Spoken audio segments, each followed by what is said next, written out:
Good morning, everyone. My name is Zakiyyah She, and I'm the National Network Manager at Period.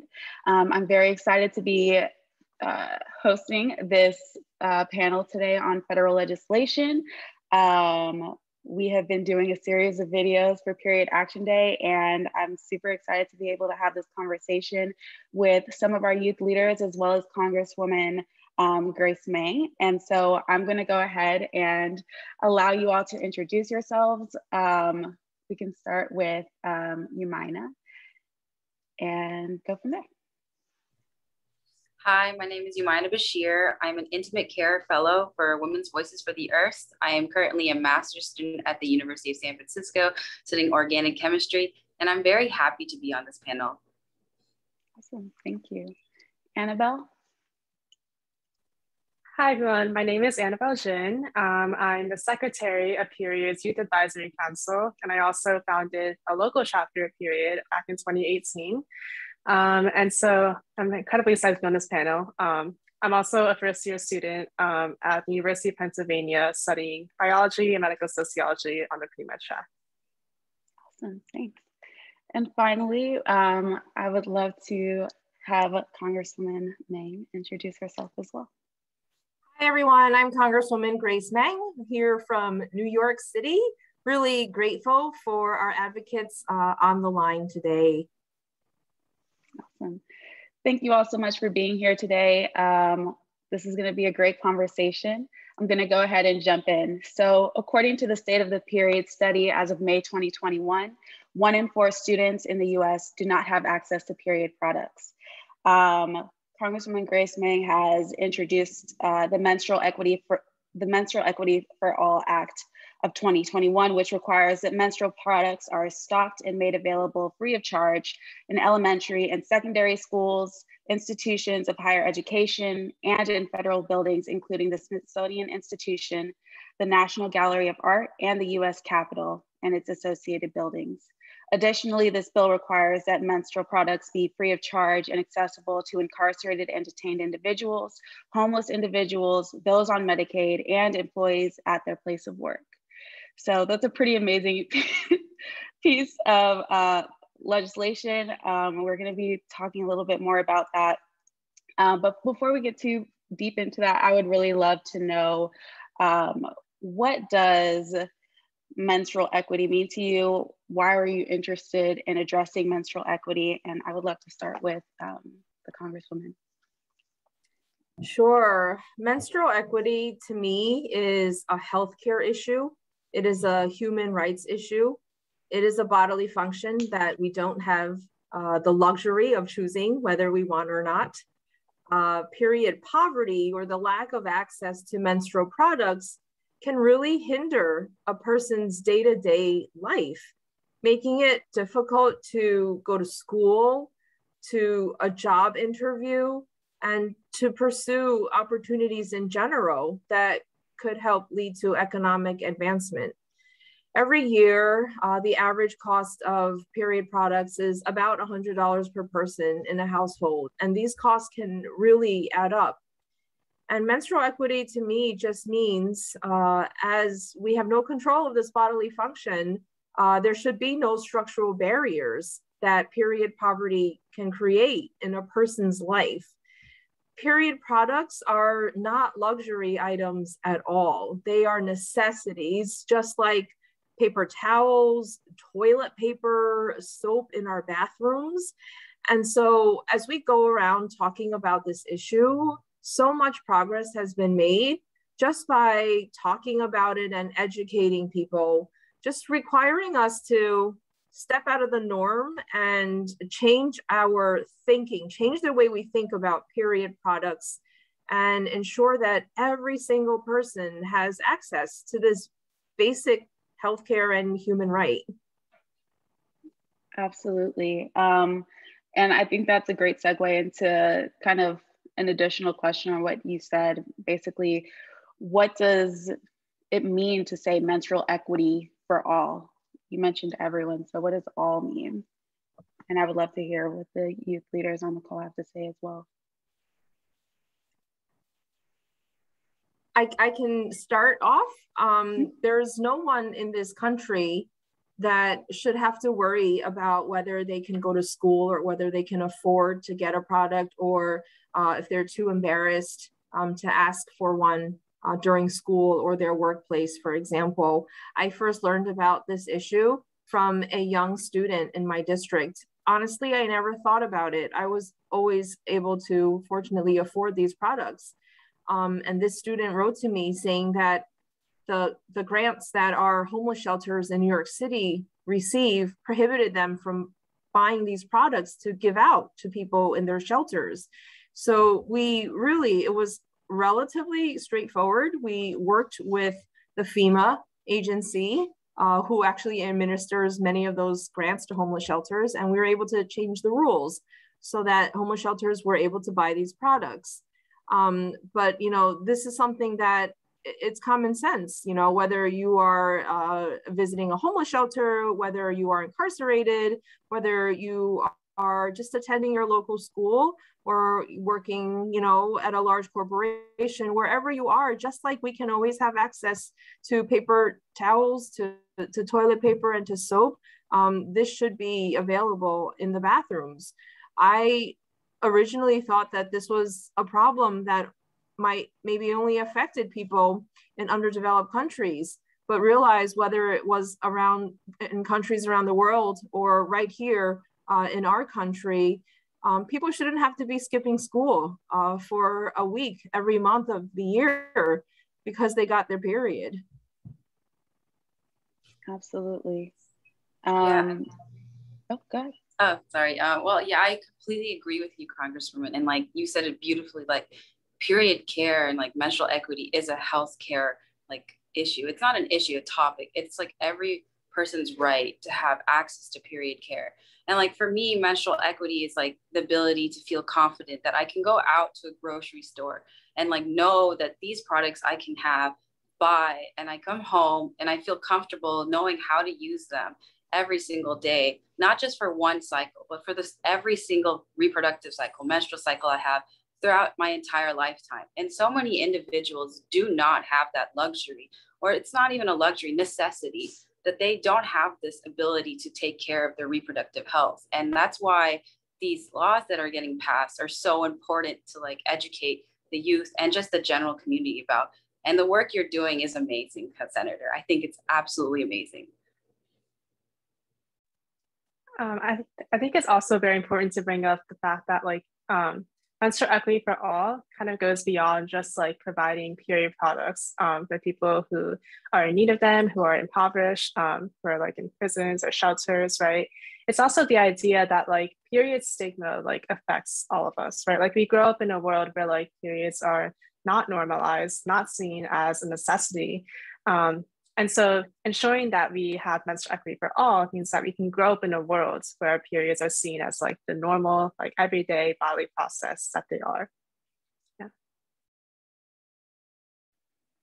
Absolutely. Thank you all for sharing your thoughts on those questions. I think that Annabelle, what you said about what you've all said about normalizing periods and reducing eliminating the stigma against periods.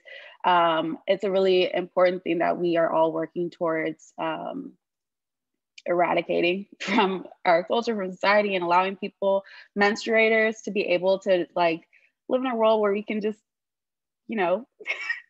have our periods and have that be normal. And I think part of that is, education. And on the topic of education, I wanted to segue into my next question, which is for the Congresswoman. You've introduced other bills before as well for menstrual equity around ingredient disclosure.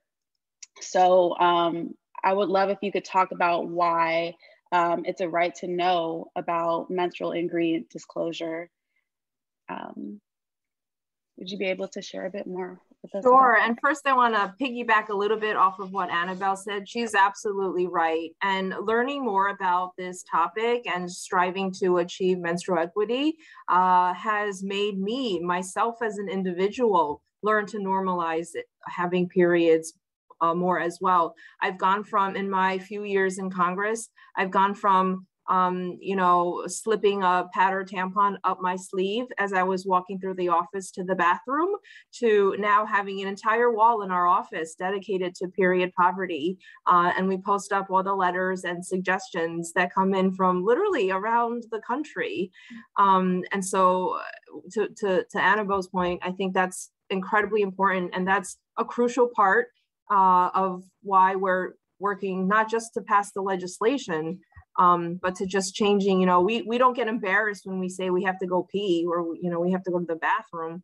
And so in the same vein, that's one of our goals, that we wouldn't be embarrassed anymore. But, you know, to the question of the Menstrual, you know, Right to Know Act, it's really simple. As consumers, as fellow Americans, we deserve to know what we're putting on or inside our bodies. People have a right to know. And the act requires manufacturers, the companies who are making these products, you know, anything from scented and unscented pads, cups, tampons, to just label the ingredients, to be transparent as to what they're putting in their products that we put in our bodies. It's astounding to think that these companies are not required to disclose these ingredients. If you look at shampoo, if you look at soap and makeup, we can see the ingredients that are listed and then make educated choices. But the products that are in even more closer proximity to more sensitive parts of our bodies are exempt from this rule. It's crazy.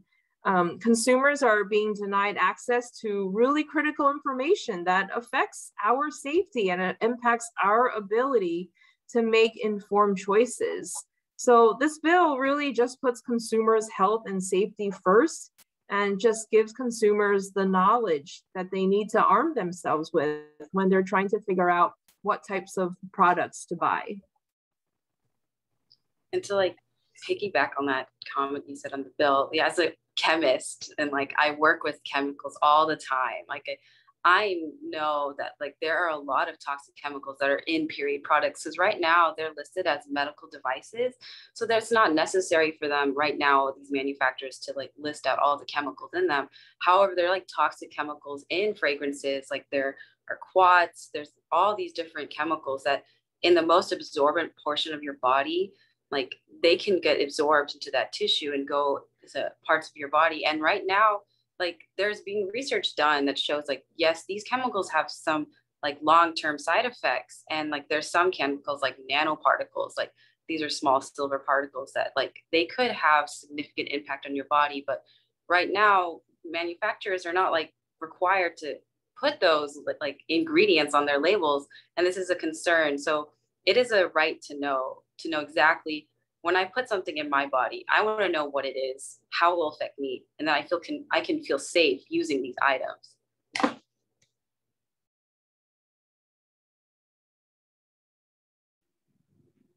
Absolutely. Thank you so much, both of you, for chiming in on that. I think it's really important. It's a matter of being able to take ownership of your own body and to be able to make educated decisions. And I think it's really important that we're able to do that. And so that bill would really be really useful in allowing women to make a choice for their own bodies that we otherwise, well, currently don't necessarily have the resources to be able to make, unless we're like, you know, going around and looking for all that specific information, or a chemist or whatever. But thank you. My next question is, what would the impact be in this country if menstrual equity legislation at the federal level was passed? Well, I think, first of all, even before passing legislation, anytime we can have these conversations, it's so important. Even introducing legislation without having it made any progress, we've already started to help help our country get on the path of normalizing periods and menstruation. I half jokingly believe that some people signed onto the bill because they just wanted me to stop talking about periods on the floor of the House. which is fine. I'll take that too.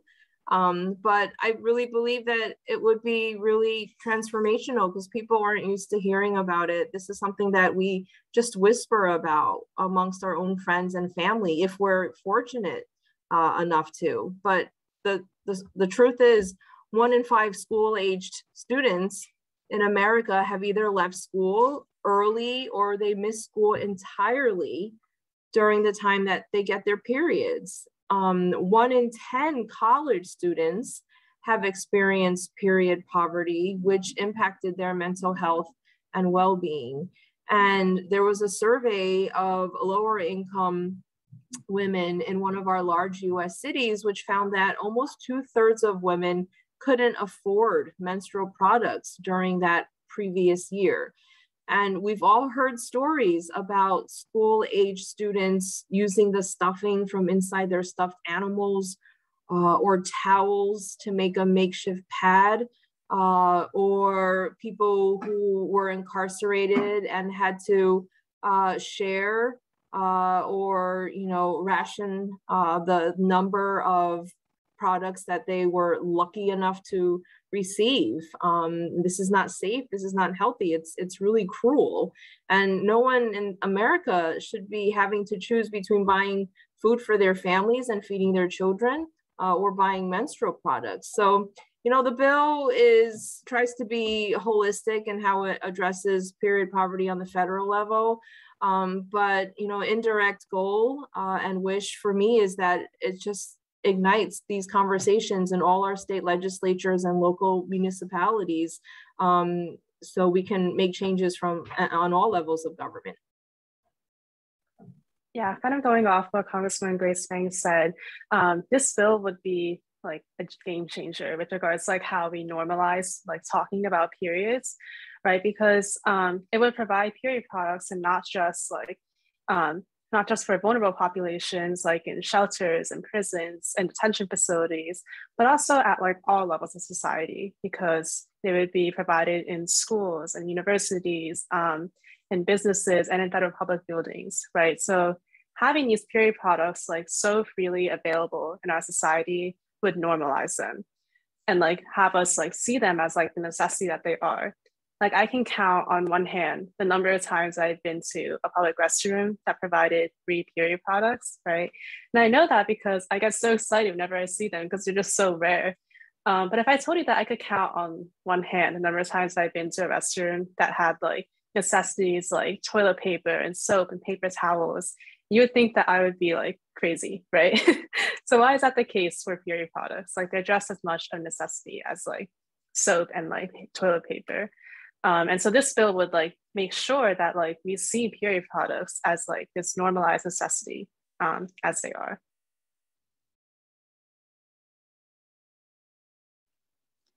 Absolutely. Thank you, Annabelle, for sharing that. I think just being able to have it would definitely allow us to start really changing the culture and shifting the narrative of, being a menstruator and just being able to have access to the products that we just naturally should.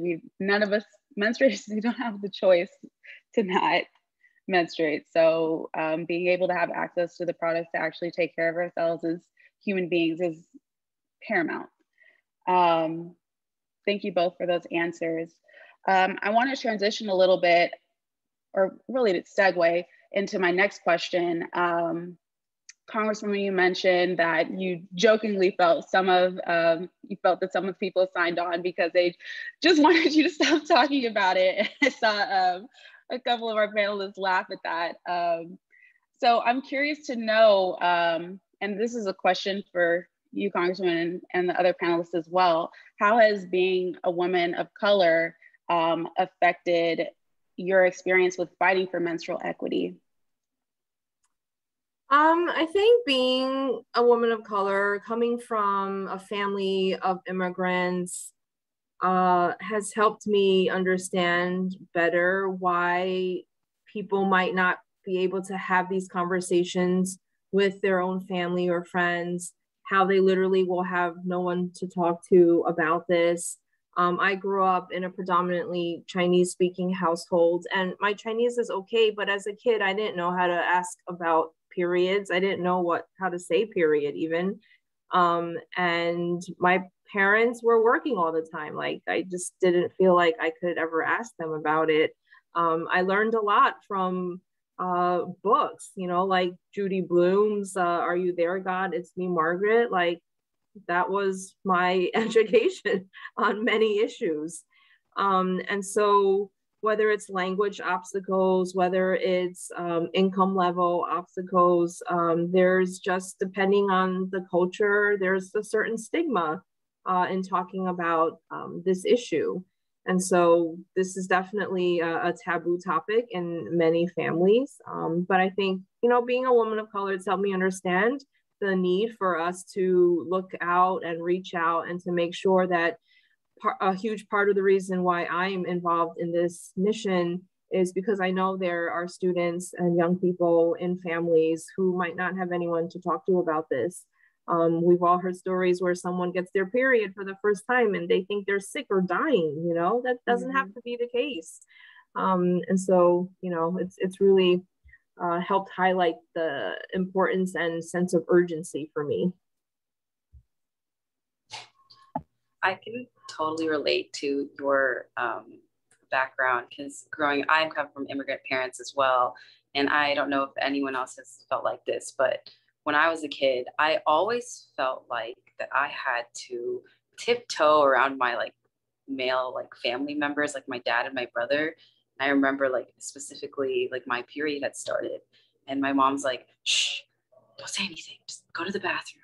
There's pads underneath the sink, underneath the paper.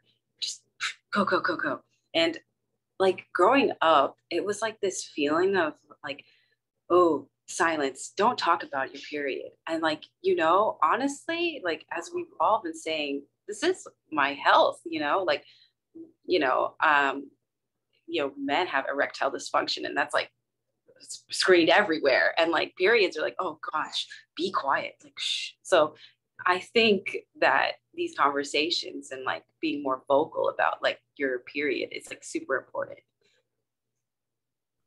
Yeah, I think I was lucky enough to grow up in a household where maybe periods weren't as stigmatized as they were for our other two panelists. But I think that for me, the way that my culture really impacted the way that I got involved in advocacy and menstrual activism was that there's this stereotype that Asian American women are quiet and submissive and we don't speak up, right? And I honestly really played into that stereotype when I first got involved in menstrual activism because I'm naturally soft-spoken. I was kind of shy. I was non-confrontational, right? But then I realized as I got more involved in advocacy and organizing that my voice has power, right? I can talk about the issues that I really care about, especially menstrual equity and ending period poverty, and that my voice has the ability to make other people more aware of these issues, make them feel like they want to take action to address them, right? And so I realized that one of my goals should really be to defy this stereotype that Asian American women don't speak out and are quiet. And to that end, I really want to give a shout out to Congresswoman Grace Meng for being such an incredible Asian American woman in politics, right? And inspiring people who look like me to go into politics as well, to realize that our voice can make an impact on the communities that we serve.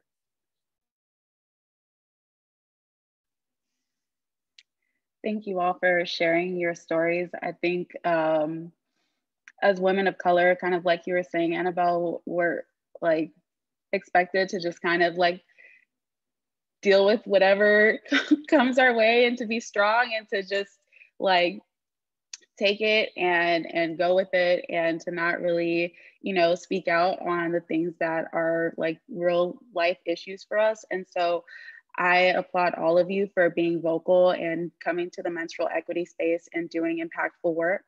And I think that, it's really important that we continue to have conversations like this and to open space for other youth and other women and other menstruators to be able to come in and, you know, talk about the things that are going on in their communities and their lives, and to be able to work towards improving those situations, and to, you know, really working towards ending the stigma against period, towards eradicating period poverty, and basically just allowing menstruators to menstruate.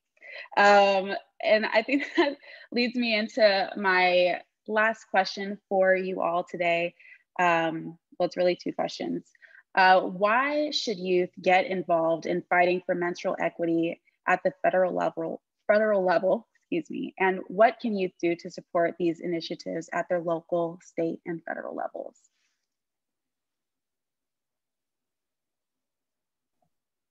I can share a little of my perspective. These bills were literally born from one young woman advocate. And because of her, I met other advocates, and others felt brave enough to share their stories and testimonies for the very first time. She's not an expert. She doesn't have a fancy title. She's not a lobbyist, but she literally saw a real problem, and in a very authentic and effective way, raised her voice. She literally wrote a letter to our office. We had never met before. And so it just, this story is an example of why government and our elected representatives exist. We're literally there to listen and to be responsive to our constituents. And it's just an example of, you know, it doesn't matter how old you are, what your background is, whether you have a fancy degree, everyone is capable of making a difference when they're using their voice. And chances are, if you detect a problem in our community, it's likely impacting other people as well. And so I'm so thankful to people like her, to my fellow panelists here, for taking the time to advocate for an issue like this, which impacts so many other people who might not have a voice or a platform to advocate for this. So just want you to all remember, you know, at every level of government, you are never too young or inexperienced to be able to share your experiences and fight for better results.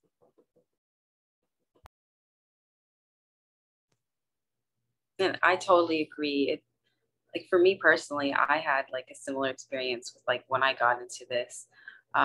Like I saw an issue like at literally the beginning of the pandemic. There was like a shortage of period products at my grocery store. I drove to like 3 grocery stores and I was like, where are the tampons? And that is what got me into this space of menstrual equity and advocacy. And since then, I have been very passionate about making sure that like not just me, but everyone has access to period products. Everyone understands what's in their period products, and everyone can take care of themselves during their period. And I think that youth activists are the driving force of these movements.